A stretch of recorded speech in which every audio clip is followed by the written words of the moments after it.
प्रभु तू है सबसे महान। यीशु मेरे स्वामी मेरे, प्रभु तू है सबसे महान। यीशु मेरे प्रेमी मेरे, नहीं कोई तेरे समान।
हाँ यीशु मेरे जीवन मेरे, यीशु मेरे स्वामी मेरे, प्रभु तू है सबसे महान, नहीं कोई तेरे समान।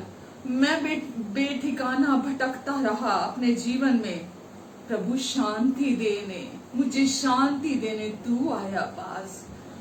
मेरे आंसू मिटाए, मुझे सीने से लगाया यीशु आपने, मुझे चंगा किया प्रभु आपने, मुझे चंगा किया यीशु। आपके कोड़ों के घाव ने, आपके लहू ने मरहम लगाई मेरे घावों पर यीशु, मुझे चंगा किया आपने यीशु। प्रभु कोई नहीं आपके जैसा यीशु, कोई नहीं है प्रभु आप जैसा प्रेमी, आप जैसा अच्छा कोई नहीं है। Hallelujah hallelujah hallelujah hallelujah. धन्यवाद देते प्रभु, धन्यवाद देते यीशु आपको। Hallelujah hallelujah. क्रूस से बह के आती है लहू की धार, जिसमें पिता का है प्रेम अपार। कहिए क्रूस से बह के आती है लहू की धार, जिसमें पिता का है प्रेम अपार। बहते बहते मुझको बहा ले जाए प्रेम के सागर में। प्रेमी यीशु मेरे यीशु, प्रेमी यीशु मेरे यीशु। दिन प्रतिदिन तू बढ़ता जाए, मैं भी तुझ में बढ़ूं हर दिन। दिन प्रतिदिन तू बढ़ता जाए मुझ में, मैं भी तुझ में बढ़ूं। इस जग में प्रशंसा मैं किसकी करूं, कोई नहीं है तेरे सिवा। कहिए इस जग में प्रशंसा मैं किसकी करूं, कोई नहीं है तेरे सिवा। प्रभु तेरा प्रेम मेरा स्तुति गीत है, मेरा आनंद है। प्रभु तेरा प्रेम मेरा स्तुति गीत है, मेरा आनंद है। तुझ में बढ़ूं यीशु मेरे, तुझ में बढ़ूं यीशु मेरे। तेरे अनुग्रह में मैं हर दिन बढ़ूं, तेरे अनुग्रह में मैं हर दिन बढ़ूं, तेरे अनुग्रह में मैं हर दिन बढ़ूं, तेरे अनुग्रह में मैं हर दिन बढ़ूं, तेरे अनुग्रह में मैं हर दिन बढ़ूं। Amen hallelujah. हाँ यीशु हम हर दिन आपकी पहचान और आपके अनुग्रह में बढ़ते चले जाएं, जिसमें आपने हमें अपने साथ एक कर लिया है यीशु, हम उसमें हर दिन बढ़ते चले जाएं। हम संपूर्ण हैं आप में, हम भरपूर हैं आप में प्रभु, और हम हर दिन उस भरपूरी में भरपूर होते चले जाएं यीशु। प्रभु हम आपको धन्यवाद देते यीशु, आप जैसा हम किसकी प्रशंसा करें प्रभु।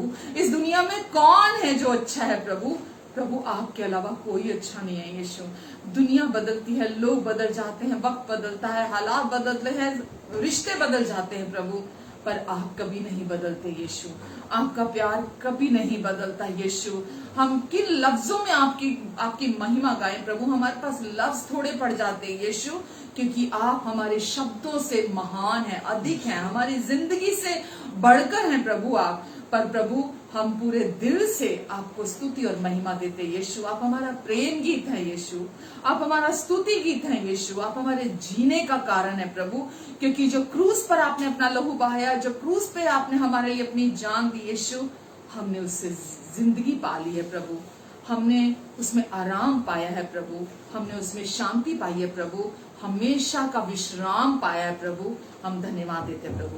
प्रभु इस समय अपने सारे प्रियजनों को प्रभु एक बार फिर आपके अनुग्रहकारी हाथों के नीचे देते हैं प्रभु। इन सब के हृदयों में आज अपने वचनों के ज्ञान के प्रकाशनों को आप डालेंगे प्रभु। प्रभु मेरे मुंह को, मेरी सोचों को, मेरे विचारों को, मेरे अस्तित्व को प्रभु आप अपना मार्ग लेने के लिए पवित्र आत्मा जी आप इस्तेमाल करेंगे प्रभु। आप कहते प्रतिभा तू खड़ी हो तो मैं तेरा मुंह भर दूंगा। प्रभु मैं अपने आप में कुछ नहीं हूँ, अपने आप में प्रतिभा योग्य नहीं है प्रभु, लेकिन आप में मैं आज सब कुछ कर सकती हूँ प्रभु। आपके कारण प्रभु यीशु आप क्योंकि मदद करते हैं, आप सहायता करते हैं। आपने कहा जो डाली मुझ में बनी रहती वो बहुत फल फलती है। हाँ प्रभु, आज प्रभु आप कार्य करेंगे प्रभु, और आप मुझे भी हैरान करेंगे प्रभु अपने अनुग्रह के प्रकाशनों के द्वारा। हम प्रभु सब आज आपकी महिमा को अपने बीच में देखने जा रहे हैं प्रभु। आप मुझ में से होकर मेरे द्वारा कार्य करने जा रहे हैं। Amen, amen and amen. Hallelujah, amen, amen, hallelujah. कैसे हैं आप सब? आशा करती हूँ कि सब बहुत अच्छे से होंगे। प्रभु का अनुग्रह हम सब के लिए है, हम सब के लिए काफी है, हम सब के लिए बहुत है, और प्रभु का अनुग्रह हमारी हर जरूरत को पूरा करेगा आज भी। आमेन। जो भी हमें चाहिए हम प्रभु की ओर ताकते हैं, क्योंकि यही हमारा जीवन है कि हम हर दिन अपनी सब चीजों के लिए हम अपने प्रभु की तरफ देखें। आमेन। प्रभु यीशु के नाम से आपका प्यार भरा स्वागत करती हूँ। आप सबको बहुत सारा प्रेम, और हमारे साथ एक बार फिर से जुड़ने के लिए बहुत बहुत थैंक यू। हमें उत्साहित करने के लिए आपका बहुत बहुत शुक्रिया। मैं आशा करती हूँ कि प्रभु यीशु के वचन में, उनकी पहचान में, प्रभु यीशु के अनुग्रह में हम सब बढ़ रहे हैं, हम सब सीख रहे हैं और हम सब बढ़ रहे हैं। कोई भी एक्सपर्ट ही नहीं हो गया है, कोई भी ये नहीं कह सकता मैं सब कुछ जान गया हूँ, मुझे सब कुछ पता है। इसीलिए परमेश्वर का अनुग्रह हमारे लिए हर दिन के लिए बहुत है, क्योंकि हम हर दिन कुछ नया सीखते हैं। हम हर दिन अपने प्रभु से नया सीखते हैं और हम बढ़ते हैं और हम उत्साहित होते हैं और दूसरों को भी उत्साहित करते हैं। आमेन, हालेलुया। तो आज के वचन के लिए तैयार हैं? आज फिर से हम, ये मेरी सबसे पसंदीदा सीरीज है जो आजकल हम दे रहे हैं, क्योंकि मैं जानती हूँ और मैंने अपनी चर्च में देखा है लोगों की जिंदगियों में, वो किसी भी प्रकार के एडिक्शन में थे, बंधुआइयों में थे, किसी भी प्रकार के उनके जीवन में स्ट्रॉन्ग होल्ड थे, कुछ भी उनकी जिंदगी में था। मैंने उनकी जिंदगी में छुटकारे को देखा है, आजादी को देखा है इस वचन के द्वारा। और मेरी इच्छा, मेरी प्रार्थना, मेरा सर्वस्व इसी के लिए कि मैं आप सबको आजाद देखना चाहती हूँ, आप सबको सफल जीवन जो देने के लिए यीशु हमें आए, मैं आप सबको वो जीवन जीते हुए देखना चाहती हूँ। हालेलुया। तो तैयार हैं आज के वचन के लिए भी? तो आज का वचन जो हमने यूहन्ना 17 में हम पिछले 2 हफ्तों से देख रहे हैं कि प्रभु यीशु मसीह ने क्रूस पर जाने से पहले जो प्रार्थना की थी कि हे पिता, जैसे तू मुझ में और मैं तुझ में, हम एक है पिता, ये भी हमारे साथ एक हो जाएं। तो प्रभु यीशु मसीह ने हमारे लिए प्रार्थना की क्रूस पर जाने से पहले, और पिता का हृदय, पिता की इच्छा, पिता का और प्रभु यीशु मसीह का दोनों का जुनून यही था कि हमें अपने साथ एक कर ले, हम उनके साथ एक हो जाएं। और आज हम उनके साथ एक कर दिए गए हैं। आमेन। कैसे एक कर दिए गए हैं आज हम उनके साथ? आज हम यीशु के पुनरुत्थान के द्वारा, जब यीशु क्रूस पर गए, मारे गए, गाड़े गए, फिर जी उठे, तो हम भी यीशु के साथ उनकी मृत्यु में उनके साथ एक थे, उनके गाड़े जाने में उनके साथ एक थे। अलौकिक रीति से, दिव्य रीति से परमेश्वर ने इस कार्य को पूरा किया, और यीशु के पुनरुत्थान के द्वारा हम प्रभु यीशु मसीह के साथ, पिता के साथ हम एक कर दिए गए हैं। और ये कोई क्रिश्चियन धर्म के लिए नहीं है, ये कोई क्रिश्चियन लोगों के लिए नहीं है, ये पिता और हम सब के लिए, परमेश्वर हमारे पिता हैं और इस संसार में रहने वाला हर व्यक्ति पिता की अमानत है। परमेश्वर पिता हम सबसे प्रेम करते हैं और इसीलिए उन्होंने अपने पुत्र यीशु के द्वारा पूरे संसार के साथ मेल मिलाप कर लिया। अगर आप देखते हैं पहला कुरिन्थियों 5 में, तो उसमें लिखा है कि पिता ने किसी पर भी उनके पापों का दोष नहीं लगाया, वरन पूरे संसार के साथ अपने पुत्र के द्वारा मेल मिलाप कर लिया। तो परमेश्वर ने हम सब के साथ मेल मिलाप कर लिया अपने पुत्र के द्वारा, और अब परमेश्वर चाहते हैं कि हम विश्वास करें कि परमेश्वर ने हमारा अपने साथ मेल कर लिया है। हालेलुया, आमेन। तो यीशु के पुनरुत्थान के कार्य के द्वारा हम पिता के साथ एक कर दिए गए हैं हमेशा के लिए। और एक हो जाने का अर्थ क्या है? एक हो जाने का अर्थ है कि बिल्कुल यीशु के समान और बिल्कुल यीशु के साथ उनकी समानता में एक हो जाना और उनके स्वभाव में एक कर दिया जाना। तो आज आप और मैं, हम यीशु के साथ एक कर दिए गए हैं। वचन में लिखा है कि पर पिता ने पुत्र को इस जगत में उद्धारकर्ता बनाकर भेजा। पिता ने पुत्र को इस जगत में उद्धारकर्ता बना के भेजा, ताकि पूरा जगत उसके द्वारा उद्धार पाए, मुक्ति पाए उसके द्वारा। तो जो कोई भी विश्वास करता है यीशु नाम पर, जो कोई भी, वचन में लिखा है परमेश्वर ने जगत से ऐसा प्रेम किया कि उसने अपना इकलौता पुत्र सारे जगत के लिए दे दिया, ताकि जो कोई में कोई भी आता है, सब कोई आता है, जो कोई भी विश्वास करे वो नाश ना हो अपितु अनंत जीवन को पाए। तो परमेश्वर ने हमारे लिए अनंत जीवन, यानी कि अपने साथ हमें एक कर लिया, अपने स्वभाव में अपने साथ एकता में एक कर लिया, ताकि हम हमेशा के लिए पिता के साथ एक होकर इस धरती पर रहते हुए भी हम जयवंत और सफलता का जीवन जी सके। आमेन। तो यीशु ने अपना जीवन हमारे लिए दे दिया ताकि हम यीशु में अपना जीवन जिए। हम यीशु से अलग होकर पहले संसार में जीवन जी रहे थे, लेकिन अभी यीशु ने हमारे लिए अपना जीवन दे दिया ताकि हम यीशु में होकर अपना जीवन जिए। हम वचन में लिखा है कि प्रभु यीशु मसीह पिता का प्रेम है जो मैनिफेस्ट हुआ, पिता का प्रेम है जो हम पर प्रकट हुआ, और यीशु प्रेम है और आज हम प्रेम के साथ एक कर दिए गए हैं। हम यीशु के साथ, पिता का कार्य है ये, हमने अपने आप को एक नहीं किया, हमने विश्वास किया कि परमेश्वर ने हमें यीशु के साथ अपने प्रेम के साथ एक कर दिया है, और आज हम प्रेम के साथ एक कर दिए गए हैं। आज प्रेम का अगर कोई एड्रेस है कि जी परमेश्वर का प्रेम कहाँ रहता है, तो मैं एड्रेस हूँ परमेश्वर के प्रेम का, मैं उस प्रेम के साथ एक कर दी गई हूँ। वो पता है कि पिता, पुत्र, पवित्र आत्मा और आज आप और मैं, परमेश्वर प्रेम है, हम प्रेम के साथ एक कर दिए गए हैं। और आज प्रेम का पता क्या है? आज आप और मैं परमेश्वर के अगापे प्रेम का, बिना शर्तों के प्रेम का आज हम घर बना दिए गए हैं। परमेश्वर का प्रेम आज आप में और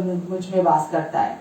आमेन। और आज हम उनके साथ, परमेश्वर के साथ एकता में है।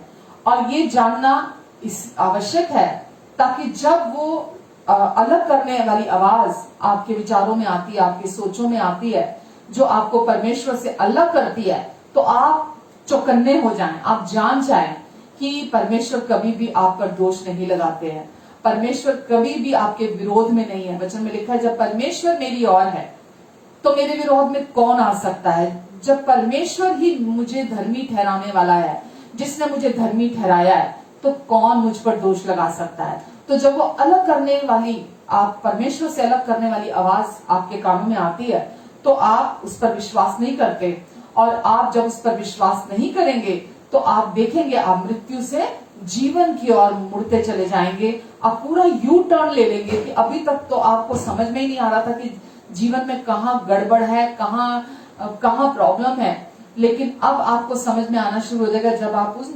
रोकने वाली आवाजों को सुन के आप विश्वास नहीं करेंगे। आप विश्वास करते कि अब आपके अंदर पावर है, परमेश्वर ने वो पावर आपके अंदर दी है जो जिसने यीशु को मुर्दों में से जिंदा किया। कैसे जिंदा किया? पवित्र आत्मा के द्वारा प्रभु यीशु मसीह मुर्दों में से जीवित हुए, और अब वही पावर अब आपके अंदर है जिसने आपको यीशु के साथ एक किया है। तो अपने आप को याद दिलाएं कि अब मैं यीशु के साथ एक कर दिया गया हूँ, मैं और यीशु एक हैं। आमेन। और ये सच्चाई आपको पावरफुल लाइफ जीने के लिए, सामर्थ्य जिंदगी जीने के लिए आपको मदद करेगी, आपको सहायता करेगी।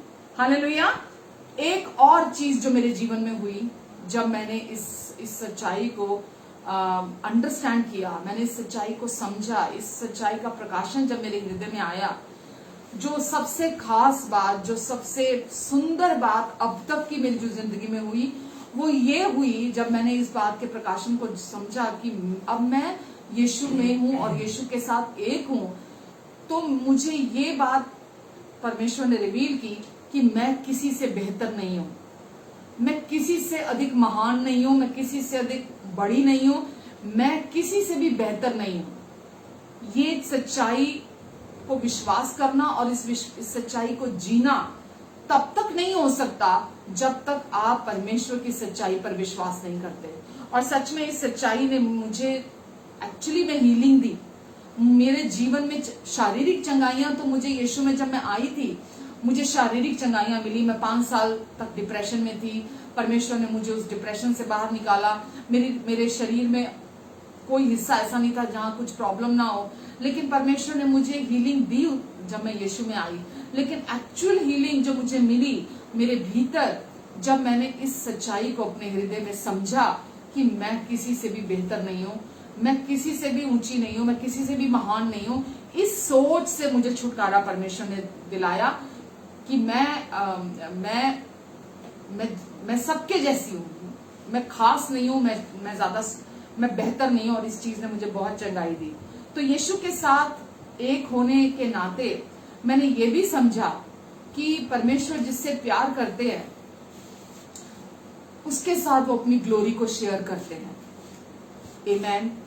पहली बात मैंने आपको बोली कि मैं किसी से बेहतर नहीं हूं, मैं किसी से भी ऊंची नहीं हूं, मैं महान नहीं। लोग बहुत बार सोचते हैं मैं ज्यादा प्रार्थनाएं करता हूं तो मैं दूसरों से बेहतर हूं, मैं उपवास ज्यादा करता हूं मैं दूसरों से बेहतर हूं, मैं शायद परमेश्वर के वचन के साथ ज्यादा टाइम स्पेंड करता हूं जी, इसीलिए मैं शायद दूसरों से बेहतर हूं।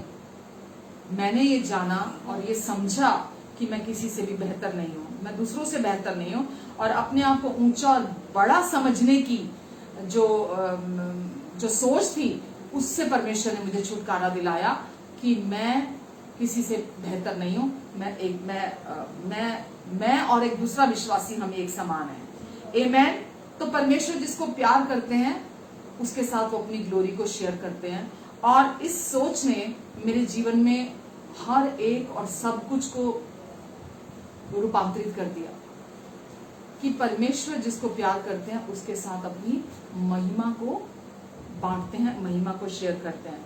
और अब मेरा ये विश्वास है कि जो परमेश्वर की सोच अपने लिए है, ओपिनियन, जो राय परमेश्वर की अपने लिए है, उनकी वही राय अब मेरे लिए भी है। हालेलुया। जो राय उनकी अपने प्रति है वही राय उनकी मेरे प्रति है। परमेश्वर की राय मेरे प्रति कमतर और अपने प्रति ज्यादा नहीं है। परमेश्वर ने अपनी ग्लोरी को मेरे साथ शेयर किया। आगे मैं और क्लियर करूंगी इसको। और ऐसा इसलिए बिल्कुल नहीं है कि मैं बहुत अच्छी हूं या मैंने कोई बहुत अच्छे काम किए हैं, ऐसा इसलिए नहीं है, बल्कि या इसलिए कि मैं कुछ डिजर्व करती हूँ, बल्कि ऐसा इसलिए प्रभु यीशु मसीह के क्रूस पर पूरा हुए कार्य और उनके पुनरुत्थान के कारण है। यीशु के मुर्दों में से जी उठने की जो सामर्थ है, उसके कारण ये संभव हुआ है कि मैं अब परमेश्वर के साथ एक हूँ, उनकी ग्लोरी के साथ एक हूँ। और परमेश्वर की राय जो अपने प्रति है वही राय उनकी मेरे प्रति भी है। आमेन। और परमेश्वर ने आज अपनी वो रेजरेक्शन की पावर, अपनी पुनरुत्थान की सामर्थ को मेरे लिए उपलब्ध करा दिया है, मेरे लिए उपलब्ध करा दिया है। और वो आज पावर जो है वो कहाँ है? आज वो मेरे अंदर है। पुनरुत्थान की सामर्थ। आज वैसे पेंटिकॉस्ट का संडे है, जो यीशु के जी उठने के बाद 50वें दिन में आता है। तो उस दिन को पेंटिकॉस्ट का दिन कहा जाता है। और वचन में लिखा है कि यीशु ने जब क्रूस पर जाने से पहले ये प्रार्थना की थी कि मैं पिता के पास, अपने चेलों से कहा था कि मैं पिता के पास जाऊंगा तो ही वो सहायक तुम्हारे पास आएगा, वो सहायक, वो सत्य का आत्मा आएगा और मेरी बातों में से तुम्हें स्मरण कराएगा। मुझे यकायक याद आ गया कि आज मैंने, क्योंकि उस पर मैसेज रेडी नहीं किया था, बट याद आ गया मुझे कि यीशु ने ये कहा था कि उस समय चेले समझ नहीं पा रहे थे कि यीशु क्यों कह रहे हैं कि मैं पिता के पास जाता हूँ और मेरा इस समय जाना जरूरी है, मैं जाता हूँ फिर मैं वापस आऊंगा। तो यीशु ये सारी बातें अपने चेलों को कह रहे थे। और यीशु ने कहा था सत्य का आत्मा आएगा और वो तुम्हें मेरी बातों में से स्मरण कराएगा। और फिर हम देखते हैं कि एक्ट्स में, प्रेरितों में, दूसरे अध्याय में, कि जब सारे चेले एक कमरे में बंद कोठरी में प्रार्थना कर रहे थे तो वहां पर पवित्र आत्मा जिसका प्रॉमिस प्रभु यीशु मसीह ने किया था, वो पवित्र आत्मा पिंतीकोस्त के दिन वहां उतरता है। और वचन में लिखा है कि जितने लोग उस बंद कमरे में प्रार्थना कर रहे थे, पवित्र आत्मा उन सब पर उतरा और उनकी जीभें भी ऐसे थी जैसे आग जैसी फटने लगी उनकी जीभें, और वो ऐसी ऐसी भाषा बोलने लगे कि वहां जो अविश्वासी अन्य जाति जो लोग थे, वो लोग ऐसा सुनकर उनको लग रहा कि तो हमारी भाषा बोल रहे हैं, जबकि वहां भिन्न भिन्न भाषा बोलने वाले लोग थे, पर हर एक को ये लग रहा था कि ये हमारी भाषा। वो कहता था कि मेरी भाषा बोल रहे हैं, ये बोल रहा था मेरी भाषा बोल रहे हैं, ये मेरी भाषा में बात कर रहे हैं। तो परमेश्वर ने अपना आत्मा उस समय भेजा। वो कौन सा आत्मा था? वो पुनरुत्थान की सामर्थ जिसने यीशु को मुर्दों में से जिंदा किया। यीशु पिता के पास गए और फिर तभी वो पवित्र आत्मा आया और पेंतिकोस्त के दिन वो उतरा, और जितने भी यीशु पर विश्वास करने वाले लोग थे उन सब के जीवन में वो आया। किस लिए आया? ताकि उन्हें वो सामर्थ दे सके, उन्हें वो पावर दे सके जिसने यीशु को मुर्दों में से जिंदा किया था। और वो सामर्थ परमेश्वर ने आज भी हर एक विश्वासी के लिए अवेलेबल करा दिया, उपलब्ध करा दिया, कि जो कोई भी यीशु के नाम पर विश्वास करेगा, जिस क्षण कोई व्यक्ति यीशु पर विश्वास करता है, परमेश्वर उसे ये पवित्र आत्मा गिफ्ट में उसी समय, ये पावर उसी समय गिफ्ट में दे देते हैं, और वो व्यक्ति इस सामर्थ को अपने भीतर रिसीव करता है, पवित्र आत्मा को रिसीव करता है जो कि परमेश्वर का जीवन है, और वो व्यक्ति हमेशा के लिए परमेश्वर का घर बन जाता है, परमेश्वर का मंदिर बन जाता है, परमेश्वर के साथ एक हो जाता है। और जब वो परमेश्वर के साथ एक हो जाता है तो परमेश्वर का जीवन, परमेश्वर का स्वभाव, परमेश्वर की समानता में, स्वरूप और समानता में वो एक कर दिया जाता है। फिर वो इस संसार का व्यक्ति नहीं रहता, वो एक नई सृष्टि बन जाता है पूरी रीति से। आमेन। और परमेश्वर का जीवन फिर क्योंकि उसके अंदर होता है, तो वो जीवन उसके अंदर से बहता है, और वो जीवन उसकी मदद करता है, उसकी सहायता करता है इस धरती का जीवन जीने के लिए। तो वो व्यक्ति फिर कभी अकेला नहीं होता। यीशु ने बोला था, मैं तुम्हें अनाथ कभी नहीं छोड़ूंगा, एक मददगार तुम्हारे लिए भेजूंगा। तो इस दुनिया में आज भी लोग इतने लोग होते हुए, परिवार में इतने लोग होते हुए, लाइफ में इतने लोग होते हुए, उनकी जिंदगी में इतने सारे फ्रेंड्स होते हुए, अंदर से अपने आप को वो अकेला महसूस करते हैं, अंदर से वो अपने भीतर खाली महसूस करते हैं, वो अपने भीतर महसूस करते हैं कि कोई नहीं है जैसा उनकी जिंदगी में उनके साथ, वो ऐसा महसूस करते हैं। और वो अपने भीतर महसूस करते हैं कि जैसे लवारिस और अनाथ अपने भीतर महसूस करते हैं। और ऐसा महसूस हम ना करें, इसीलिए परमेश्वर पहले से ही जानते थे कि इंसान के अंदर एक वैक्यूम है, खाली स्थान है, जिसकी वजह से वो ऐसा महसूस करता है। इसीलिए पवित्र आत्मा हमारे लिए भेजा गया, इसीलिए परमेश्वर ने हमारी मदद के लिए मददगार को भेजा। परमेश्वर ने हमारे लिए मददगार को भेजा ताकि पेंटिकॉस्ट के दिन, जिसको बोलते हैं 50वें दिन, वो आया और आकर हमारे अंदर डेरा किया, हमारे अंदर घर बनाया, हमारे अंदर वास किया, ताकि हम हमेशा के लिए उनके साथ एक होकर उनके साथ एकता का जीवन जी सकें। आमेन। हमेशा के लिए एकता का जीवन जी सके। और अब हम हमेशा के लिए उनके साथ एक कर दिए गए हैं, उनके जीवन के साथ। हालेलुया। तो अब हम परमेश्वर की आत्मा के साथ एक हैं, और हम अपनी योग्यता से नहीं हुए, हम अपने अच्छे कर्मों से नहीं हुए, हमने कुछ ऐसा अच्छा नहीं किया कि हमें परमेश्वर ने अपने साथ एक कर लिया है। ये जो परमेश्वर ने हमें यीशु के साथ एक किया है, ये यीशु के पुनरुत्थान के कारण हुआ है। आज आप और मैं, हम योग्य ठहराए गए हैं, हम आशीषित बनाए गए हैं। ये हमारे अच्छे कर्मों की वजह से, हमारे अच्छे कार्यों की वजह से, या हम बहुत अच्छे हैं इसकी वजह से नहीं है। परमेश्वर ने हमें योग्य ठहराया है, हमें आशीषित बना दिया यीशु के पुनरुत्थान के द्वारा, प्रभु यीशु मसीह के द्वारा, अपने पुत्र के कार्य के द्वारा हमें अपने साथ एक कर लिया है। आमेन। हालेलुया। तो अब हम उनके साथ, जब अभी तक मैं अपनी बात कहूं, या मेरे जैसे बहुत सारे ऐसे लोग हैं जो अभी तक अपनी सोचों में परमेश्वर से अलग होकर जीवन जी रहे थे। जब तक हम अपनी सोचों में परमेश्वर से अलग होकर जीवन जीते रहते हैं, हमें समझ में नहीं आता क्या प्रॉब्लम है, हमें समझ में नहीं आता क्या गड़बड़ है, हमें समझ में नहीं आता क्या कमी ठहर रही है। और हम फिर प्रचार सुनते हैं तो लगता नहीं, शायद मैं वचन नहीं पढ़ता, शायद मैं प्रार्थना सही नहीं करता, शायद मुझे अभी कुछ सीखने की जरूरत है, शायद मेरे को अभी किसी ऐसे की जरूरत है जो मुझे आकर बताए, मुझे पढ़ाए, मुझे बढ़ाए। हम लोगों की तरफ भागने लगते हैं, जबकि हमें केवल बार बार सुसमाचार सुनने की जरूरत है। क्योंकि जितना अधिक हम सुसमाचार सुनते हैं, जितना अधिक हम सुसमाचार पर विश्वास करते हैं, वो जीवन जो पुनरुत्थान का जीवन हमारे अंदर है, वो हमारे अंदर से बहने लगता है, हमें सामर्थ्य देता है, हमारी मदद करता है, हमारी सहायता करता है। और परमेश्वर की योग्यता हम में से बहती है। हम अपने एफर्ट से परमेश्वर की योग्यता को इस्तेमाल नहीं करते। परमेश्वर का जीवन जो हमारे अंदर है, वो ही हमारे अंदर से इस कार्य को पूरा करता है। हालेलुया। तो हम पहले जो अकेलेपन का जीवन जीते थे, अब हम यीशु के साथ एकता में हैं। अब हम अकेले नहीं हैं। रिश्ते छोड़कर चले जाएं, हो सकता है दुनिया से चले जाएं, हो सकता है जिंदगी से चले जाएं। लोग वायदा करते हैं, अरे मैं तेरे साथ खड़ा रहूंगा, अरे मैं हूं ना, तू क्यों फिक्र करता है, मैं खड़ा रहूंगा तेरे साथ, मैं तू आवाज मारी हो, मैं तेरी सहायता करूंगा, मैं तेरी मदद करूंगा। कोई परमानेंट नहीं है, कोई हमेशा आपके साथ रहने वाला नहीं है, केवल परमेश्वर। जब वो एक बार आपके हृदय में आ जाते हैं, परमेश्वर के साथ एक होना कोई रिलीजन नहीं है, किसी धर्म का पालन करना नहीं है, किसी धर्म के पीछे जाना नहीं है। परमेश्वर के साथ एक होने का अर्थ क्या है? आप हमेशा के लिए जब उनके इस पूरा हुए कार्य पर, क्रूस पर प्रभु यीशु मसीह के मारे जाने, गाड़े जाने और जी उठने पर विश्वास करते हैं, तो आप हर रिलीजन से छुटकारा पाते हैं। क्योंकि रिलीजन ने परमेश्वर की जो छवि है इतनी धुंधली पेंट कर दी है कि लोग परमेश्वर को बिल्कुल जो वो नहीं है उसके उलट देखते हैं।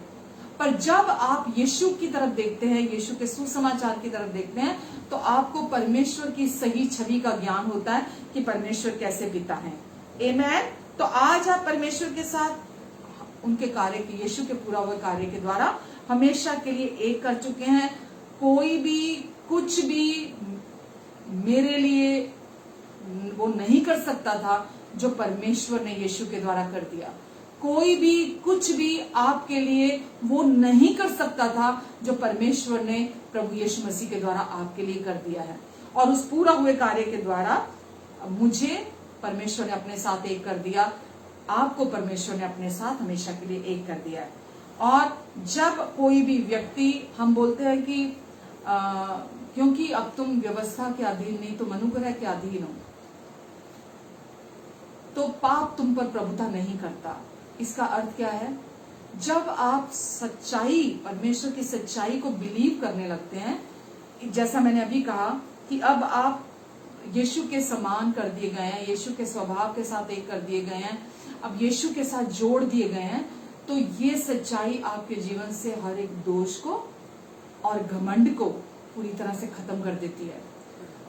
शैतान इन दो चीजों को सबसे ज्यादा, वैसे तो दोष है, घमंड है, शर्मिंदगी है, डर है, इन सब को टूल बना के यूज करता है हमारी लाइफ के अंदर। दोष और घमंड की अगर मैं सिर्फ बात कहूं, दुष्ट इस्तेमाल करता हमारी जिंदगी में इन चीजों को। और जब आप इस सच्चाई पर विश्वास करते हैं, तो सबसे पहले आपकी जिंदगी से आप जब दोष लगाना बंद करते हैं अपने अंदर, तो डर चले जाते हैं आपके अंदर। आप जब दोष लगाना बंद करते हैं अपने अंदर, तो आप समझने लगते हैं कि आप किसी से बेहतर नहीं है, आप किसी से ऊंचे नहीं हैं, आप किसी दूसरे से ज्यादा अच्छे नहीं हैं, आप किसी दूसरे से ज्यादा धर्मी नहीं हैं। हम सबको एक उद्धारकर्ता की जरूरत है, हम सबको प्रभु यीशु मसीह की जरूरत है। हम सब कभी ना कभी कमजोर पड़ते हैं।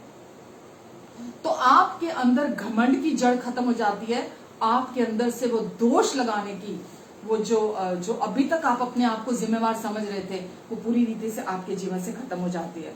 और ये सच्चाई ऐसी है, जब आप इस पर विश्वास करते हैं, तो ये सच्चाई आपके अंदर से दोष और घमंड को निकालकर बाहर फेंक देती है।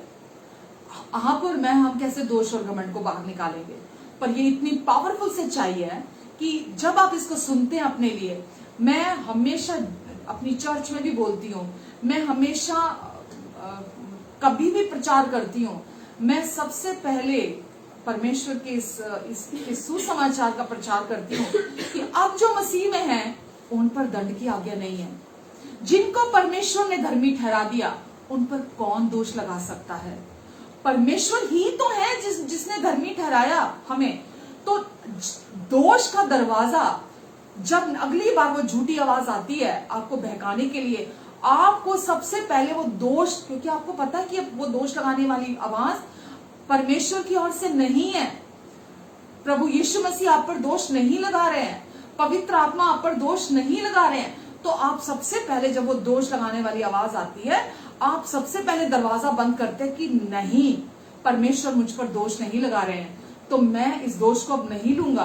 तो दोष और घमंड को अब आप पहचानने लगते हैं। पहले आप उस दोष को पहचानते नहीं थे, इसीलिए जब भी आपसे कोई गलती होती थी आप उस दोष को अपने ऊपर ले लेते थे, जिम्मेवार खुद को समझने लगते थे और आप उस चक्र में, उस विशेष साइकिल में घूमते रह जाते थे। लेकिन जिस दिन आपको ये पता लगता है कि अब आपको परमेश्वर ने यीशु के द्वारा क्रूस पर, यीशु के पुनरुत्थान के द्वारा एक कर दिया है और आपको सबसे ऊंचे स्थानों में अपने साथ बिठा दिया है, जिस दिन आपको इसकी समझ आती है। पता सबको है, पता होना काफी नहीं है।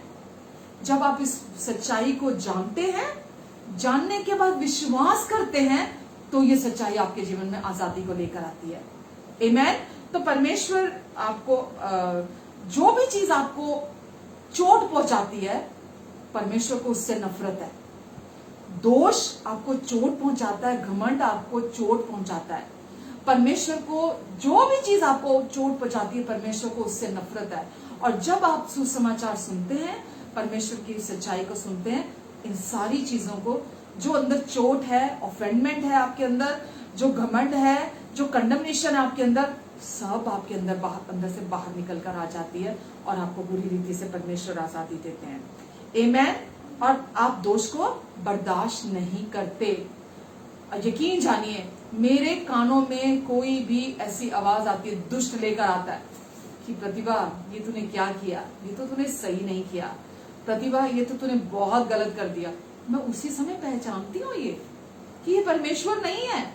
और ऐसी शिक्षा दी जाती है चर्चिज में, ये दोष पुलपिट से लगाया जाता है चर्च के इनोसेंट लोगों पर। परमेश्वर ने तो उन्हें, वचन में लिखा है, परमेश्वर ने उनके पापों का दोष, उनके अपराधों का दोष उन पर नहीं लगाया, लेकिन मनुष्य होने के नाते पुलपिट को इस्तेमाल किया जाता है बहुत सफाई से लोगों पर दोष लगाने के लिए। तो परमेश्वर आप पर दोष नहीं लगाते। और जब भी दोष लगाने वाली आवाज आती है, आप एकदम चौकन्ने हो जाते हैं। आप जानते हैं कि मेरे पापा नहीं है, ये परमेश्वर नहीं है जो मुझ पर दोष लगा रहे हैं। तो आप जब ये सच्चाई को जानते हैं, तो आप खुद पर दोष नहीं लगाते हैं फिर। आमीन। आप उसी समय चौकन्ने हो जाते हैं, क्योंकि वास्तव में परमेश्वर ने हमें मृत्यु से संपूर्ण रीति से बाहर निकालकर हमें जीवन में प्रवेश करा दिया है। अब हम मृत्यु से बिलोंग नहीं करते हैं, अब हम जीवन से बिलोंग करते हैं। हमें मृत्यु से संपूर्ण रीति से छुटकारा दिला दिया है। अब हम मृत्यु में नहीं है, अब हम यीशु के पुनरुत्थान में उनके साथ एक हो चुके हैं। और यीशु का पुनरुत्थान हमें उस मृत्यु के क्षेत्र से हमेशा के लिए बाहर ले आया है। यीशु के पुनरुत्थान के द्वारा, यीशु ने क्योंकि हमारे लिए मंजूर किया क्रूस पर जाना, यीशु हमारे लिए गाड़े गए, और यीशु जब जी उठे, पिता ने उन्हें जीवित किया, तो यीशु के पुनरुत्थान के द्वारा हम भी मृत्यु से बाहर आ गए। हम ऐसा क्यों किया उन्होंने? ताकि हम उनके साथ हमेशा के लिए एक हो जाएं, उनके साथ एकता में आ जाएं, उनका स्वभाव हमारा स्वभाव हमेशा के लिए एक हो जाए, और जैसे वो है वैसे इस समय इस धरती पर हम भी हो। आमीन। तो इसका अर्थ क्या है कि यीशु के समान हो जाना, यानी कि हम किसी से बेहतर नहीं है। पिता, पुत्र, पवित्र आत्मा और हम एक हैं। जो कोई भी यीशु के नाम पर विश्वास करता है, पिता, पुत्र और पवित्र आत्मा और हम इक्वल हैं, हम एक कर दिए गए हैं। हम किसी से बेहतर नहीं है।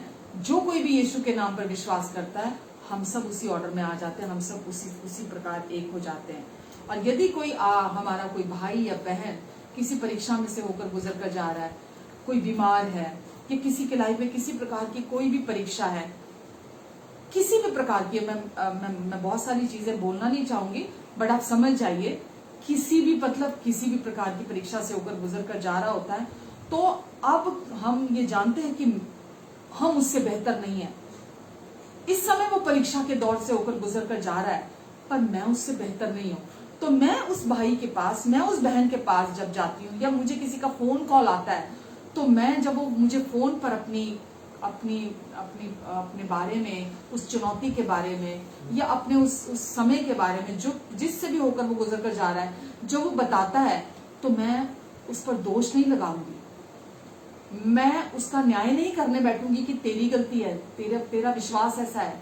जब हम अपने परमेश्वर से अलग जीवन जीते हैं ना अपनी सोचों में, तब हमारे पास अगर कोई हमारा भाई या बहन आता है, तब हम ऐसा करते हैं। हम सामने से हो सकता है अच्छे से बात करें, मीठे शब्दों में बात करें, लेकिन हम अपने मन में उनके प्रति जजमेंटल रहते हैं।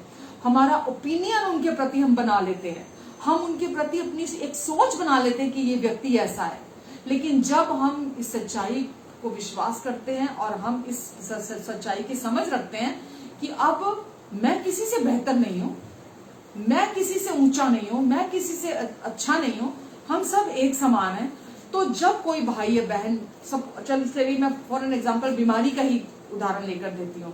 अगर कोई बीमार है तो मैं ये सोचती थी कि चलो वो व्यक्ति बहुत तगड़ा विश्वासी है, पर अगर वो बीमार है अभी, तो मैं जजमेंटल नहीं होंगी उसके प्रति, मैं उसके लिए प्रार्थना करूंगी, मैं उसको ब्लेस करूंगी, और मैं उसको जाकर याद दिलाऊंगी कि हेलो, ये तेरे पाप का परिणाम नहीं है बीमारी, तू अभी भी धर्मी है, तू पवित्र है, तू यीशु की पहचान में एक हो चुका है। मैं उसको उसकी आइडेंटिटी याद दिलाऊंगी जो मेरी आइडेंटिटी है, क्योंकि वही उसकी भी आइडेंटिटी है। तो मैं उसको ये याद दिलाऊंगी कि अब वो मसीह में कौन है। तो मेरा काम है मेरे उस भाई को, मेरी उस बहन को जाकर, मैं उसको जाकर मसीह में उनकी पहचान के विषय में बताऊं कि वो धर्मी है, अब वो पवित्र हैं, अब वो अच्छे हैं, और अब वो बिल्कुल पूरी रीति से यीशु के समान उनकी एकता में एक कर दिए गए हैं। आमेन। कोई बात नहीं, एक कर दिए गए हैं। तो मैं उन पर दोष नहीं लगाऊंगी। ये प्रकाशन जब आपको मिलता है कि अब आप यीशु के साथ एक कर दिए गए हैं, ये सचमुच में ब्रेक थ्रू को लेकर आया। मैंने आपको बोला ना, जब तक आप चंगे नहीं होंगे अंदर से, आप दूसरे को चंगाई नहीं दे सकते। जब तक आप पूरी माफी रिसीव नहीं करते हैं, जब तक आप परमेश्वर के ओपिनियन पर, उनकी सोच पर जो आपके प्रति है, जब तक आप अपने लिए विश्वास नहीं करते हैं, एक आजाद व्यक्ति ही दूसरे को आजाद कर सकता है। एक माफी पाया हुआ व्यक्ति ही दूसरे व्यक्ति को माफ कर सकता है। एक व्यक्ति जो परमेश्वर से डेली प्यार की डोज रिसीव करता है, डेली अपने लिए प्यार को ग्रहण करता है, बिना शर्तों के प्यार को, वही दूसरे व्यक्ति को बिना शर्तों के प्यार से प्यार कर सकता है। तो हम दूसरों पर दोष लगाने के लिए नहीं है, हम दूसरों को उठाने के लिए हैं। हम जाकर उन पर, ये बहुत सारे लोग ऐसा, घर में अगर किसी एक ने गलती कर दी, ऐसा मैंने एक्सपीरियंस किया चर्च में, अपनी जो फैमिलीज है, तो दूसरा व्यक्ति बाइबल लेकर खड़ा हो जाता है दोष लगाने के लिए। देख बाइबल में ये लिखा है, देख तू ऐसा करता है, देख चर्च में तूने ये वचन सुना था, देख तेरे लिए वचन ये कहता है, देख तेरे लिए वचन ये कहता है।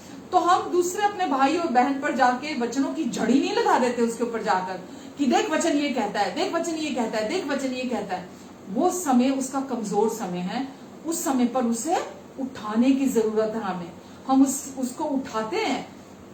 जो ओपिनियन परमेश्वर का मेरे प्रति है, जो सोच मेरे प्रति है, जो परमेश्वर की राय मेरे प्रति है, मैं जाकर अपने उस भाई और बहन को भी याद दिलाती हूँ कि ये तुम नहीं हो। जो तुम्हारा इस समय जो व्यवहार है, जो तुम्हारा बिहेवियर है, जो भी कुछ तुम कर रहे हो, ये तुम नहीं हो, ये तुम्हारी आइडेंटिटी नहीं है, ये तुम्हारी पहचान नहीं है।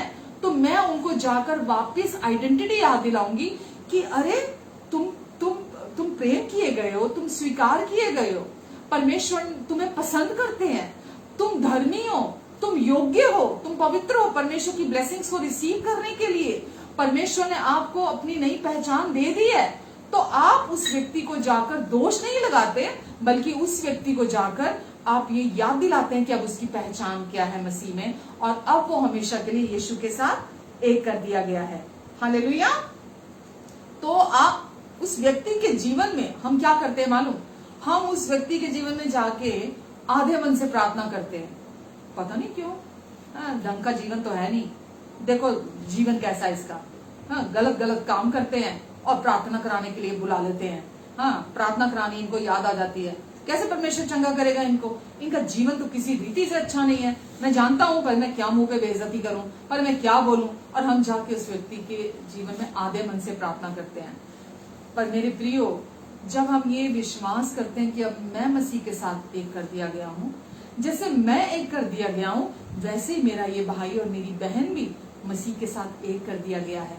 और जब इस सोच के साथ हम प्रार्थना करने जाते हैं, हम सामने वाले का न्याय नहीं करते हैं, हम सामने वाले पर दोष नहीं लगाते हैं, उल्टा हम बीमारी को बर्दाश्त नहीं करते हैं कि कैसे इसके शरीर में, मेरे भाई के, मेरे बहन के शरीर में कैसे उसके बिहेवियर को नहीं देखते हैं आप कि उसका बिहेवियर कैसा है आज, बल्कि आप खड़े होते हैं क्योंकि आप अथॉरिटी के स्थान पर खड़े हैं। आप उस पोजीशन में हैं कि आप उस बीमारी को बर्दाश्त ना करें और आप उस बीमारी को कमांड करें, उस बीमारी को आप आदेश दें कि वो आपके उस भाई और बहन के शरीर से अभी के अभी निकले। क्योंकि इसीलिए हम एक दूसरे के साथ हैं कि एक दूसरे के कमजोरी में, एक दूसरे के कमजोर क्षणों में, पलों में हम उनकी हिम्मत बनकर खड़े हों, हम उनके साथ उनको उठाने वाले हों। आमीन।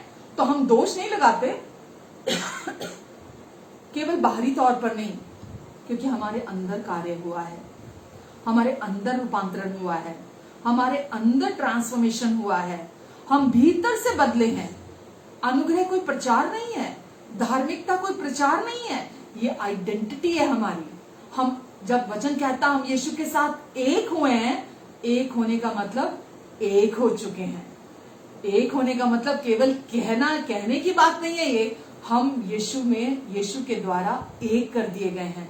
और जब हम अपने उस भाई और बहन को देखते हैं, हम उस अपने भाई और बहन का अपने मन में अलग कोई ओपिनियन नहीं रखते हैं, हम उसके बारे में अलग सोच नहीं रखते हैं, हम अपने मन में उसका न्याय करने नहीं बैठते हैं कि इसके जीवन में ये पाप होगा, इस पाप की वजह से बीमारी होगी, इसने ये गलती की होगी, इसने वो गलती होगी, चर्च तो आता नहीं है, टाइप तो देता नहीं है, फलाना इसका जीवन ऐसा है, इसका। हम ये सब नहीं करते हैं।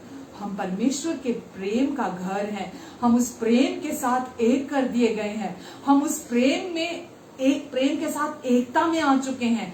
अब वो प्रेम हमारा स्वभाव है।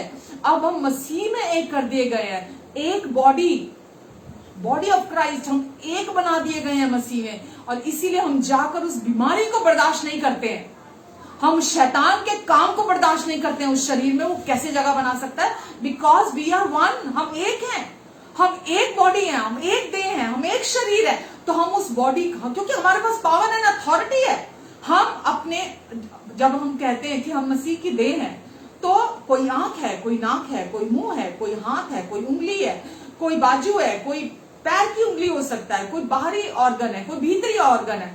हम एक हैं, हम सब एक हैं। तो हम जाकर हम उस पावर एंड अथॉरिटी जो स्थान हमें दिया गया है, हम उसका इस्तेमाल करते हैं और परमेश्वर का आत्मा हमारी उस प्रार्थना के द्वारा उस व्यक्ति के जीवन में काम करता है। क्योंकि परमेश्वर हम पर दोष नहीं लगाते हैं, यह हम जानते हैं। हम हमारी किसी भी बिहेवियर के लिए, किसी भी गलती के लिए वो हम पर दोष नहीं लगाते हैं। हम ये जानते हैं जब ये सच, तो हम भी दूसरों पर दोष नहीं लगाते हैं। आमीन। और उनको उनकी आइडेंटिटी याद दिलाते हैं। हालेलुया। आमीन। आशा करती हूं कि आप सीख रहे हैं। और जब भी शत्रु आपके पास आकर आपको बोलेगा कि देख तेरा जीवन ठीक नहीं है, देख तेरा बिहेवियर ठीक नहीं है, देख तूने ये गलती की है, देख तूने वो किया, परमेश्वर ने तुझे तेरा तिरस्कार कर दिया है, परमेश्वर तुझे प्यार नहीं करेंगे, परमेश्वर तुझे छोड़ दिया है, तुझे निकाल दिया है, परमेश्वर तुझे पसंद नहीं करते हैं। जब भी ये आवाजें आपके जीवन में आती हैं, तो उसी समय परमेश्वर का वचन जो आपके लिए कहता है, परमेश्वर का वचन हमें शांति देता है। उसी समय कहिए, मैं वो हूं जो मेरा पिता मेरे लिए कहता है, मैं वो हूं जो मेरा पिता मेरे लिए कहता है, मैं जीवन से बढ़कर हूं, मेरा पिता मुझे कहता है। परमेश्वर का वचन कहता है कि यीशु ने प्रार्थना की और परमेश्वर ने यीशु के पुनरुत्थान के द्वारा मुझे अपने साथ मिलान कर लिया, हमेशा के लिए एक कर लिया है। अब मैं उनके साथ एक कर दिया गया हूँ। अपने आप से उसी समय कहिए कि अब मसीह में होकर आज मैं सब कुछ कर सकता हूँ। मसीह में होकर आज परमेश्वर का वचन कहता है कि जब जब तुम निर्बल होते हो मेरी सामर्थ तुम में सिद्ध होती है। और आज प्रभु की सामर्थ मेरे अंदर है, वो रेजरेक्शन की पावर, वो पुनरुत्थान की सामर्थ अब मेरे अंदर है। अब मैं अकेला नहीं हूँ। परमेश्वर मुझे अपने पूरे दिल से प्यार करते हैं। केवल प्यार नहीं करते, परमेश्वर मुझे पसंद भी करते हैं। उन्होंने मुझे हमेशा के लिए मसीह में स्वीकार कर लिया और उनका अप्रूवल अब मेरे साथ है। और अब वो हमेशा मेरी रक्षा करते हैं और मुझे संभालते हैं, क्योंकि मेरा जीवन अब प्रभु यीशु मसीह में है। अब इसीलिए परमेश्वर मेरी हमेशा रक्षा भी करते हैं और हमेशा मुझे संभालते हैं। ये आप पर डिपेंड नहीं करता, केवल आपको विश्वास करना है। ये नहीं है लोग डर के मारे सुबह सुबह उठते हैं, लोग बोलते हैं सुबह उठते ही जमीन पे पैर बाद में रखना है, सुबह उठते ही आपको प्रार्थना करनी है, पहले अपने आप को यीशु के लहू में कवर करना है, जमीन पे पैर नहीं रखना, आपने घर से बाहर पैर नहीं रखना। लोग डरते हैं इस चीज से, और जिस दिन प्रार्थना नहीं करते उस दिन उनको लगता है आज तो कुछ हो जाएगा, आज तो कुछ गलत हो जाएगा, आज तो मेरे साथ कुछ गलत घट जाएगा, क्योंकि आज मैंने प्रार्थना करना मैं भूल गया था, आज मैंने प्रार्थना नहीं की, आज मैंने अपने आप को यीशु के लहू में कवर नहीं किया, और इसीलिए आज मेरे साथ कुछ बुरा हो जाएगा, मेरे साथ कुछ गलत हो जाएगा। मेरे प्रियो, अब आपका जीवन यीशु में छिपा हुआ है। अब आप यीशु मसीह में हैं और वो अब आपको हमेशा उस दुष्ट से बचा कर रखेंगे। जैसा कि हमारा वेडनेसडे का वचन चल रहा है कि हम परम प्रधान के छाए हुए स्थान में बैठे हुए हैं। हमें परमेश्वर ने, उस परम प्रधान परमेश्वर ने अपनी छाया में हमेशा के लिए बिठा दिया है, और अब वो हमारी रक्षा करते हैं और वो हमें संभाल कर रखते हैं दुष्ट से। हम केवल उनकी सच्चाइयों पर विश्वास करते हैं, और जो विश्वास हम करते हैं हम उसके लिए धन्यवाद देते हैं, उसको हम अपने मुंह से बोलते हैं। आमीन। और पिता का प्रेम जो उन्होंने हमारे लिए क्रूस पर जो कुछ उन्होंने पूरा कर दिया, हम उस पर विश्वास करते हैं कि अब हम उनमें पूरी रीति से सुरक्षित हैं। हालेलुया। और जब कभी भी आपके जीवन में कोई किसी प्रकार से आप डाउन फील करते हैं, या आपके जीवन में किसी प्रकार की निराशा भी आ जाती है, महसूस करते हैं, तो उस समय आप याद रखें कि परमेश्वर आप मेरी सामर्थ है। जब कभी भी निराशा के तीर लेकर आए दुष्ट, निराशा के तीर बहुत जबरदस्त इंसान को गिराते हैं, लेकिन जैसा ही आप कभी भी अपने जीवन में, क्योंकि किसी से कुछ एक्सपेक्ट नहीं किया होता, वहां से आपको वो बिहेवियर उसका देखने को मिल जाता है। किसी से कुछ एक्सपेक्ट नहीं किया होता, वहां से आपको कुछ सुनने को मिल जाता है। या आपने जैसा सोचा है कि मेरे फ्यूचर में, या कभी भी आपने सोचा हो कि मेरे साथ मैं ये डिजर्विंग हूँ, ये मैं चाहता हूँ मेरे साथ ऐसा हो, और वो नहीं होता, तो बहुत बुरी निराशा हमारे जीवन में आती है। तो इसीलिए आपको निराशा को अपने जीवन में स्थान नहीं देना, आपको हमेशा याद करना अपने आप को कि प्रभु की सामर्थ मेरे अंदर है और वो मुझे संभाल रही है। आप अपने आप को निराशा से हमेशा बचाकर रखेंगे और विश्वास करेंगे, और जब कभी भी निराशा आती है तो आप मुंह खोलेंगे, आप बोलेंगे कि प्रभु आपने मुझे उस दुष्ट से हमेशा के लिए बचा लिया है, आपने उसका क्रूस पर खुल्लम खुल्ला तमाशा बना दिया है, और अब मुझे अपने साथ स्वर्गीय स्थानों में अपने दाहिने हाथ पर बिठा दिया है, और अब मैं सबसे ऊंचे स्थान पर बैठी हुई हूं। कुछ भी मेरे ऊपर नहीं है, अब कुछ भी अब मेरे ऊपर प्रभुता नहीं करती, दुष्ट की कोई चाल प्रभुता नहीं करती। मैं अब सबसे ऊपर, सबसे ऊंचे स्थानों पर बिठा दी गई हूं, और आपने शत्रु को निहत्था कर दिया है। अब उसके पास कोई तीर नहीं है मेरे जीवन में चलाने के लिए। हम नहीं बोलते, लोग ऐसा बोलते हैं, शैतान ने ये कर दिया, शैतान ने वो कर दिया, शैतान ने ऐसा कर दिया, शैतान ने वैसा कर दिया। शैतान को यीशु ने क्रूस पर निहत्था कर दिया है, और अब उसके पास आपके जीवन पर कोई अधिकार नहीं है। वो आपके जीवन में कोई वचन मेरे का धर्मी के विरुद्ध शैतान का कोई हथियार सफल नहीं होगा, क्योंकि धर्मी अपनी पोजीशन को जानता है।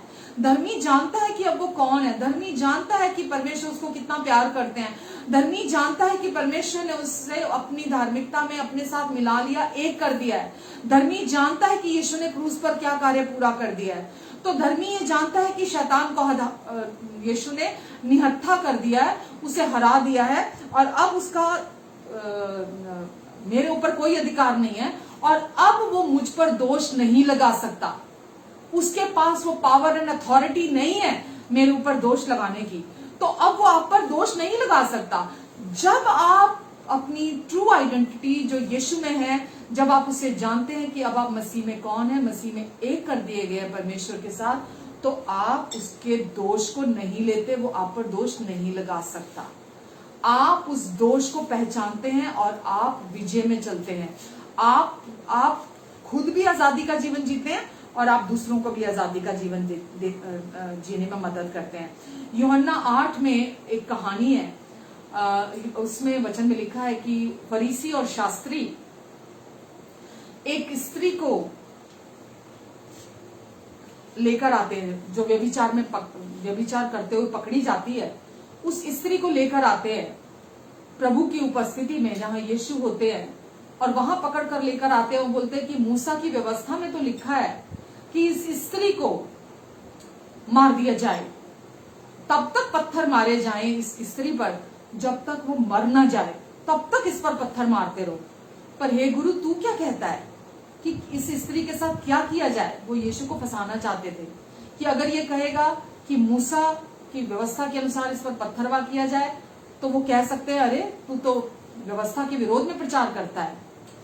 और अगर ये कहेगा कि इसे छोड़ दिया जाए, तो हम कहेंगे कि ये व्यवस्था का इनकार करता है, तो यीशु पर अटैक कर सके वो। तो यीशु ने वहां जवाब दिया कि तुम में से जिसने कभी कोई पाप ना किया हो, वो इस स्त्री पर सबसे पहला पत्थर मारे। जिसने कभी कोई पाप ना किया हो, वो सबसे पहला पत्थर मारे। और वचन में लिखा है कि धीरे धीरे करते, क्या बच्चे और क्या बड़े बुजुर्ग, सब वहां से एक एक करके पत्थर सबके हाथों में थे, बड़े बड़े पत्थर लेकर आए थे। व्यवस्था दोष लगाती है, वचन में लिखा है व्यवस्था दोष लगाती है, और वो आए थे उस स्त्री पर दोष लगाने के लिए, क्योंकि वो व्यवस्था को मानने वाले लोग थे। और वो बड़े बड़े पत्थर लेकर आए थे, एक एक कर सब चले गए। और यीशु ने बोला उस स्त्री को कि हे नारी, क्या किसी ने तुझ पर दोष लगाया?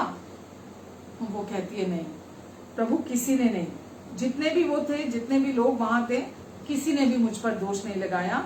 और वाकई में किसी ने भी उस स्त्री पर दोष नहीं लगाया। क्यों दोष नहीं लगाया? क्योंकि शत्रु को निहत्था कर दिया गया है, इसीलिए कोई उस पर दोष नहीं लगा पाया। उसके आसपास के सब लोग ये कह रहे थे कि इसे पत्थर मार के मार दिया जाए, इसे मृत्यु मार दिया जाना चाहिए, जैसा व्यवस्था कहती है कि वो स्त्री दोषी है, और जो दोषी है उसे मृत्यु की सजा मिलनी चाहिए। तो हर व्यक्ति जो वहां था, वो वहां पर इस हक में था कि उस स्त्री को मार दिया जाए। पर यीशु ने उस स्त्री से क्या कहा? उसे कहा नारी। वहां लिखा है यीशु ने उस स्त्री से कहा नारी। और वचन में लिखा है, जो नारी शब्द वहां लिखा गया ग्रीक भाषा में, अगर आप नारी का अर्थ देखते हैं तो उसका अर्थ है एक ऐसा व्यक्ति जो अत्यंत सम्मानित हो। नारी शब्द का अर्थ है अत्यंत, एक ऐसा जो अत्यंत सम्मानित हो, जिसका सबसे अधिक जो सम्मानित हो, मतलब परमेश्वर की दृष्टि में भी, और जो वैसे भी अत्यंत सबसे अधिक सम्मानित हो। तो यीशु ने उसे नारी कह के संबोधित किया, जबकि वो स्त्री सब दोष लगा रहे थे, व्यभिचार में पकड़ी गई थी, और उस स्त्री को सब पत्थरवाह करके मार देना चाहते थे। पर यीशु केवल, वचन में जब लिखा कि यीशु ने बोला कि तुम में से जिसने कभी कोई पाप नहीं किया, वो सबसे पहला पत्थर मारे। और अगर कोई पत्थर मार सकता था, क्योंकि यीशु निष्पाप निष्कलंक परमेश्वर का मेमना थे, यीशु के पास अधिकार था उस स्त्री पर पत्थर मारने का। जो मार सकते थे वो सब चले गए, जो नहीं मार सकते थे वो सब चले गए। जो मार सकता था वो वही था, यीशु। और यीशु ने क्या कहा? हे नारी कह के उसको संबोधित किया। हे नारी यानी कि अत्यंत अत्यधिक सम्मानित, अत्यंत सम्मानित हो वो थी वो औरत, और उसका सम्मान किया प्रभु यीशु मसीह ने। उसके अपराधों का दोष उस पर नहीं लगाया, और उसे क्या कहा? उसे कहा जा, अत्यधिक सम्मानित एक नारी, एक शख्सियत अत्यधिक सम्मानित, जहां मैं भी तुझ पर दोष नहीं लगाता, जा और आगे को पाप ना करना। यीशु ने ये नहीं कहा कि जा पहले तू पाप ना करना फिर मैं तुझ पर दोष नहीं लगाऊंगा। यीशु ने कहा जा मैं भी तुझ पर दोष नहीं लगाता और आगे को पाप ना करना। यहां मैं आपका ध्यान लेके इसलिए जाना चाहती हूँ इस वचन पर कि यीशु ने पहले उसको कहा जा मैं भी तुझ पर दोष नहीं लगाता। अत्यधिक सम्मानित कहा, उसको नाम देके संबोधित किया। अत्यधिक नारी कहा तो नारी का अर्थ क्या? ग्रीक भाषा में उस औरत ने क्या सुना? ग्रीक भाषा में उसने क्या सुना? उस समय यूनानी भाषा जानी जाती थी। अत्यधिक सम्मानित वन, एक वो औरत जो अत्यधिक सम्मानित है। तो उसने अपने लिए पहले वो शब्द सुने कि मुझे यीशु ने कहा, सम्मानित किया, मुझे कहा तू केवल सम्मानित नहीं है, इज्जत के योग्य नहीं है, तू अत्यधिक सम्मानित है। और उसने उन शब्दों को ग्रहण किया अपने अंदर और यीशु ने बोला कि जा मैं तुझ पर दोष नहीं लगाता। पहले उसको पावर दी, नो कंडमनेशन की, दोष ना लगाने की, पहले उसको पावर। क्योंकि जब आप ये जानते हैं कि परमेश्वर आपके पापों का दोष आप पर नहीं लगा रहे, क्योंकि उन्होंने आपके पापों का दोष यीशु की देह पर चुका दिया। आपके पापों का सारा दोष, सारा दंड, सारा न्याय यीशु की देह पर चुकाया। यीशु ने पिता का सारा क्रोध जो पाप के प्रति था अपने भीतर सोख लिया और अब परमेश्वर का क्रोध ठंडा हो चुका है जो पाप के प्रति था। परमेश्वर आप पर क्रोधित नहीं थे, मुझ पर क्रोधित नहीं थे, उनका क्रोध पाप के प्रति था और वो क्रोध यीशु के लहू के द्वारा ठंडा हो गया है। और अब परमेश्वर जब आपको देखते हैं तो सम्मानित, अत्यंत सम्मानित के तौर पर आपको देखते हैं। परमेश्वर की दृष्टि में आप योग्य हैं, अत्यंत सम्मानित हैं आप। परमेश्वर जब आपको देखते हैं, परमेश्वर की दृष्टि में आपके जैसा, मतलब परमेश्वर, मैंने अभी पहले भी आपको बोला ना, परमेश्वर जैसा अपने विषय में राय रखते हैं, जैसा वो अपने बारे में सोचते हैं, वो आपके बारे में भी वैसा ही राय रखते हैं, आपके बारे में भी वैसा ही सोचते हैं। भले लोग आपके बारे में कुछ भी बोले, भले लोग आपके बारे में कोई भी राय कायम करें, भले लोग आपके बारे में कुछ भी सोचें, आपको फर्क नहीं पड़ना चाहिए, क्योंकि जिसका फर्क पड़ना चाहिए उसकी दृष्टि में आप अत्यंत सम्मानित हैं। आमेन। आप अत्यंत सम्मानित हैं, उनकी दृष्टि में आपका हाई रिगार्ड है। वो आपको जब देखते हैं आप में कोई दोष कमी नहीं देखते हैं। उन्होंने आपको अपने प्रेम की दृष्टि में, एफिसियों में लिखा है 1:5-6 में, उन्होंने अपने प्रेम की दृष्टि में आपको निर्दोष, निष्पाप और निष्कलंक ठहरा दिया है। अब आप परमेश्वर की दृष्टि में निर्दोष, निष्पाप, निष्कलंक है, धर्मी ठहरा दिए गए हैं। हालेलुया।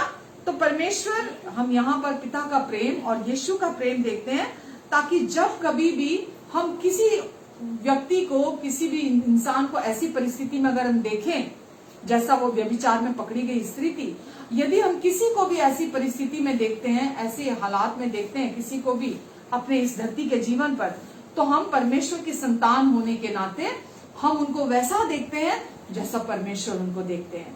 हम परमेश्वर की संतान होने के नाते हम भी उन पर दोष नहीं लगाते हैं, बल्कि हम जब उस व्यक्ति की तरफ देखते हैं जो उस पर ऐसी परीक्षा में है।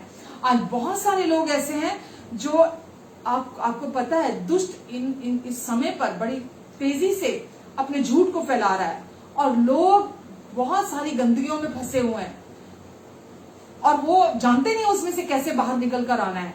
पर परमेश्वर ने हमें अपनी इस मेल मिलाप की सेवा को दिया है, ताकि जैसा परमेश्वर ने हम पर दोष नहीं लगाया, हम भी दूसरों पर जाकर दोष ना लगाएं।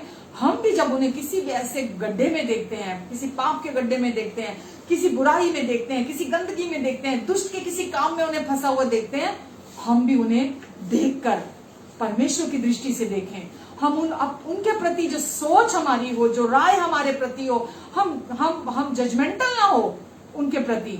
हम जैसा परमेश्वर उन्हें देखते हैं, हम भी उन्हें वैसा ही देखें कि वो प्रेम किए गए हैं परमेश्वर की ओर से। एक भी व्यक्ति ऐसा नहीं है मेरे प्रियो इस धरती पर जिसके लिए यीशु ने अपना लहू नहीं बहाया, एक भी नहीं। आप किसी व्यक्ति को से आज तक आपने ना आंखें मिलाई हैं, आंखों में आंखें डालकर देखा है, और ना भविष्य में कभी आप देखेंगे, जिसके लिए जिसको यीशु प्यार नहीं करते और जिसके लिए यीशु ने अपना लहू नहीं बहाया है। तो हम जब भी किसी को भी देखते हैं, कोई भी हो, कितनी भी गलती क्यों ना किसी ने की हो, हमारे साथ की हो या वैसे अपने जीवन में क्यों ना की हो, हम जब उससे देखते हैं तो जैसा परमेश्वर देखते हैं, highly favoured, greatly blessed, deeply loved, जैसा हम अपने लिए सोचते हैं वैसा ही हम उनके लिए भी सोचते हैं। हम उनके प्रति उनको देखकर अदरवाइज नहीं सोचते हैं कि नहीं इसने ये किया होगा, इसने वो किया होगा, इसने गलती की होगी, ये क्यों गया, इसके वजह से गया, इसके पाप की वजह से गया, इसको ये चुनाव करना चाहिए था, इसको वो चुनाव करना चाहिए था, बल्कि हम हाथ बढ़ाते हैं और हम उन्हें बाहर गड्ढे में से आने में मदद करते हैं। Amen, amen, hallelujah. और जब कभी भी आप ऐसा महसूस करते हैं, कमजोर महसूस करते हैं अपने जीवन में, मैं आज यही विराम लूंगी, अगले हफ्ते देखेंगे, इसको कंटिन्यू करेंगे, और अगले हफ्ते आपको और सच्चाइयां पता चलेंगी और गहराइयां हैं जो परमेश्वर के प्यार की आप इस वचन के द्वारा सीखेंगे, और आपको समझ में आएगा परमेश्वर का प्यार प्यार प्यार प्यार। हम यूं कहते रहते हैं कि परमेश्वर प्यार करते हैं, परमेश्वर प्रेम करते हैं, यीशु प्रेम करते हैं। एक्चुअल में जब आप इन सच्चाइयों को जानते हैं तो आप इस आपका मुंह खुला का खुला रह जाता है। आप हैरान होते हैं कि कैसे कोई ऐसा प्यार कर सकता है, कैसे परमेश्वर मुझे इतना प्यार कर सकते हैं। मैंने इतनी गलतियां की हैं, मैं आज भी इतनी गलतियां करता हूं, मेरे से आज भी मेरा बिहेवियर अच्छा नहीं है, परफेक्ट नहीं है, मैं आज भी रोज गड़बड़ करता हूं।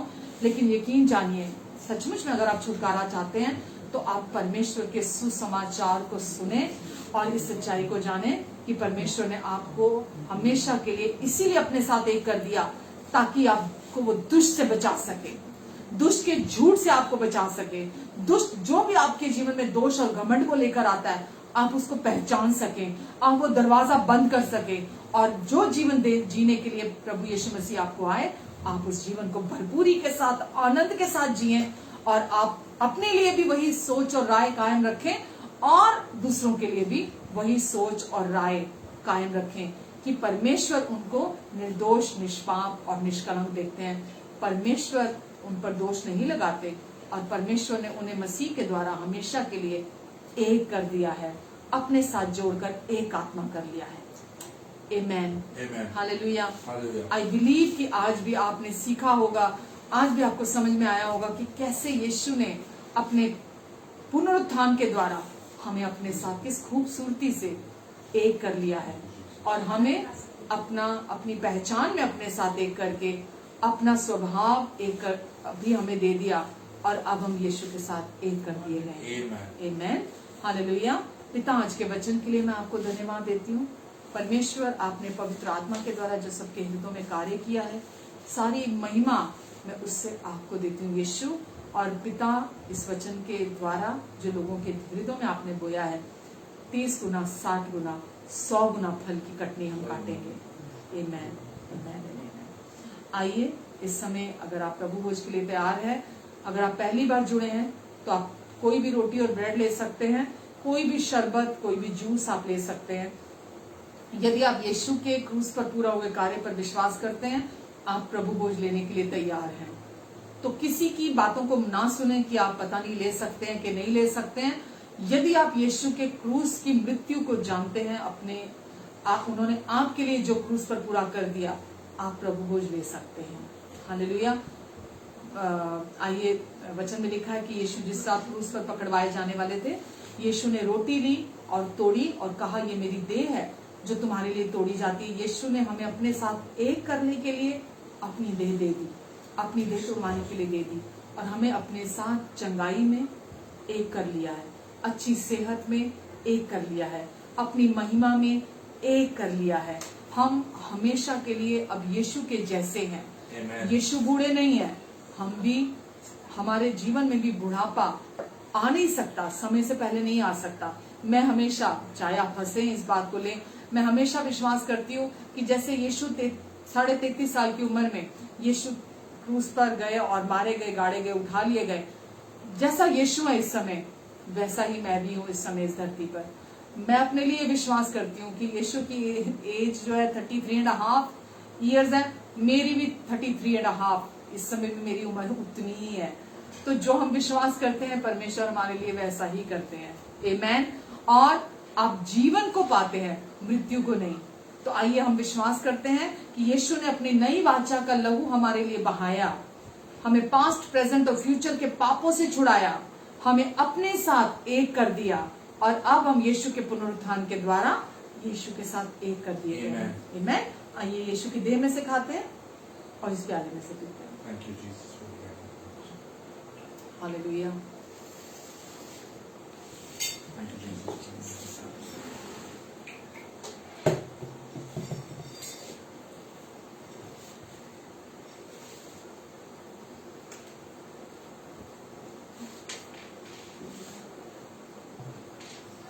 Thank you, Father. Thank you, Jesus. Thank you, Lord. धन्यवाद करते हैं मेरे पिता। Thank you, Father. तू न छोड़ेगा मुझे, ना त्यागेगा कभी, तू कितना है भला, मैं कर पाऊं नहीं।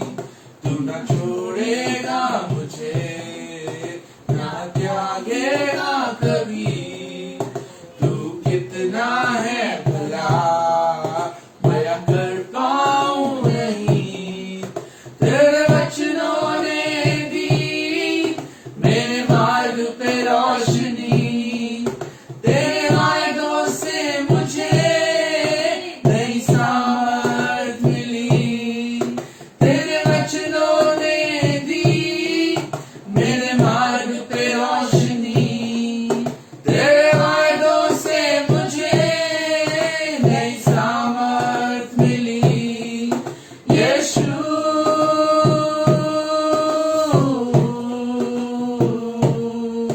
यीशु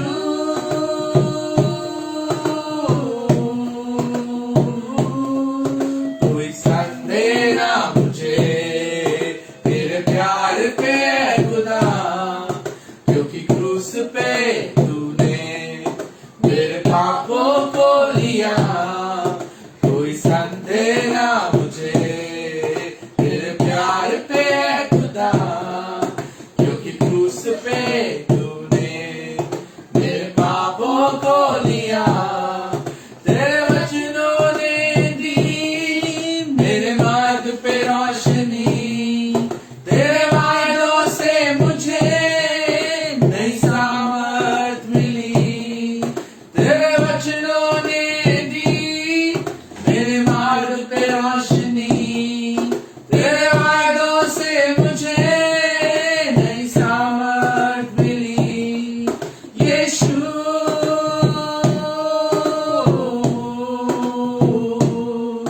यीशु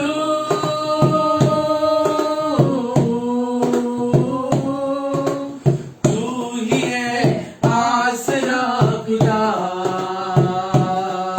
न छोड़ेगा हाथ अब मेरा। मेरी हर खुशी तुझसे ही,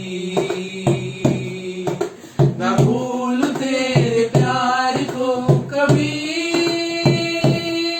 तेरी बाहों में मुझे मिली जिंदगी नहीं, तू चरवाहा मेरा, अब ना कोई कमी। तेरी बाहों में मुझे नई जिंदगी मिली, तू चरवाहा मेरा, अब ना कोई कमी। यीशु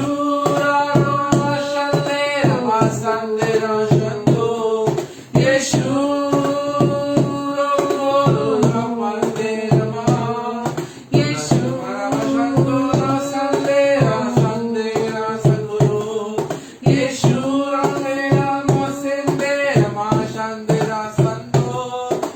छोड़ेगा मुझे, ना त्यागेगा कभी,